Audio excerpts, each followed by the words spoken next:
They found the door on a Monday morning. It wasn't on any map. It wasn't supposed to be there. The hallway leading to the old art wing had always ended in a flat, white wall, the kind students used to lean against while waiting for the bell.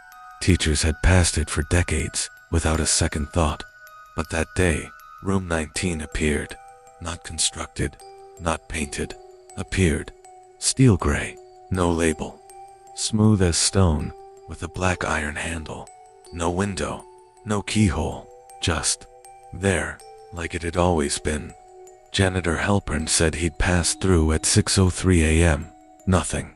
He returned at 6:21, and it stood there, humming faintly, like electricity under skin. No sound of tools, no scent of paint.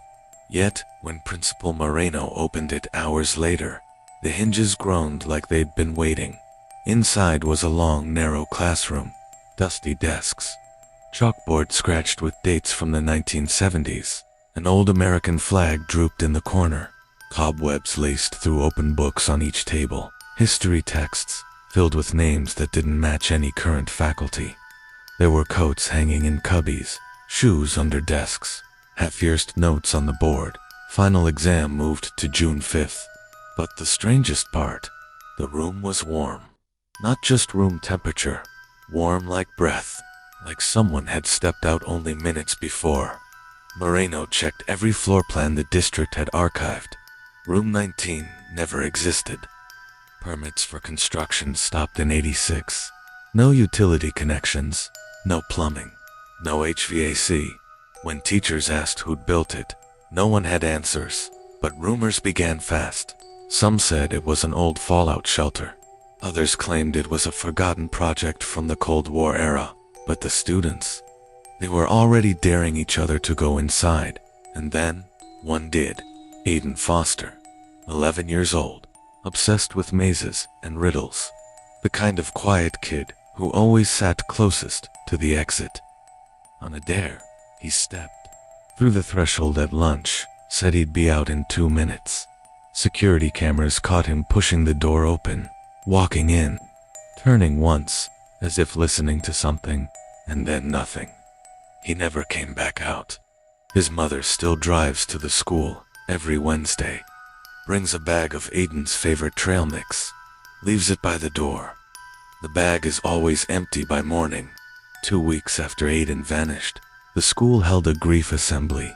They called it a moment of reflection, but no one said his name. No picture, no candle. Just vague words about support, safety, and moving on. But kids don't move on that easy, especially not Lily Tran. She sat behind Aiden in art class, said he always hummed softly when he worked, the same weird tune she couldn't forget. Said it wasn't a song from the radio, not a lullaby, something ... older, off-key. It made your chest feel tight. After he vanished, Lily started seeing the door in her dreams, but not as it was, as it wanted to be.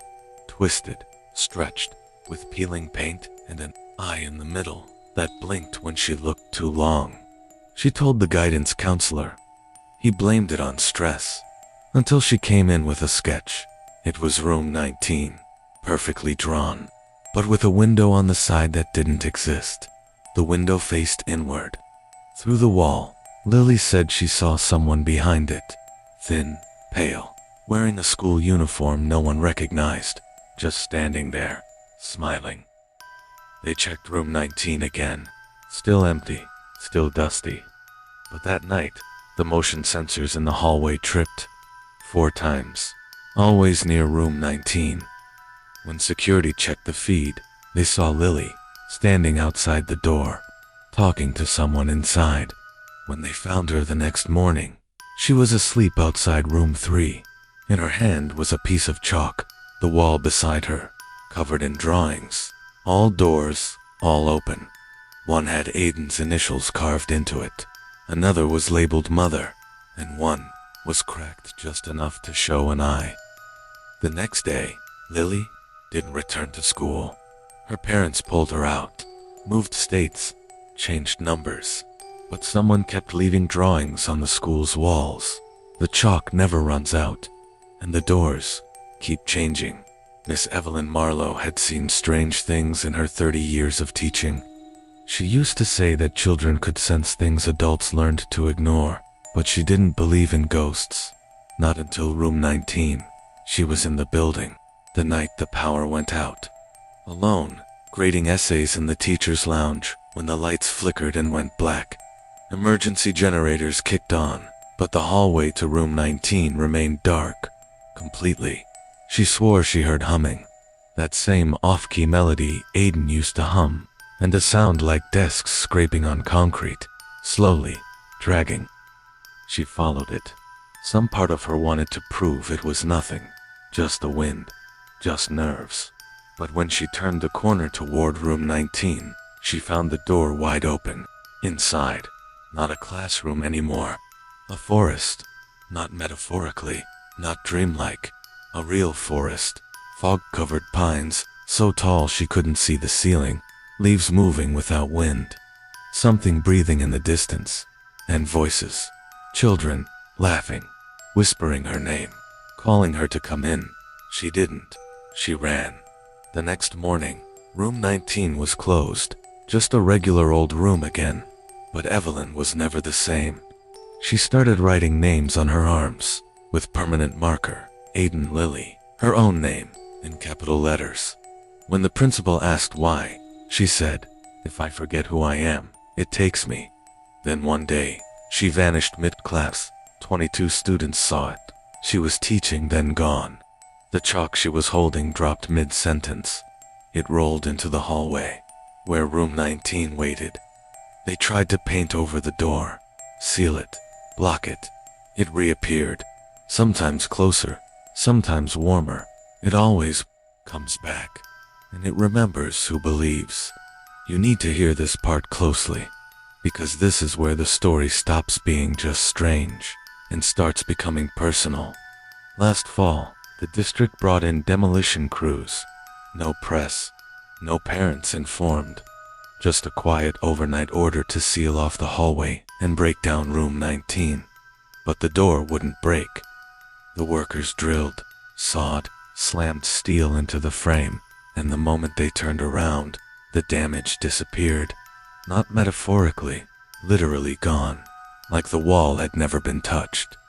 One of them, Emilio Torres, fled mid-shift, left his tools, left his shoes.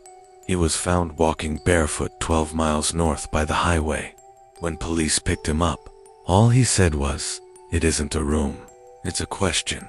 The next week, school reopened, everything back to normal. Except now, room 19 didn't appear on security cameras at all, physically there, but digitally invisible. Then came the incident. A substitute teacher, Ms. Devine, accidentally took her class into the room. She was never told it was off limits. Only 13 students went in, but 14 came out.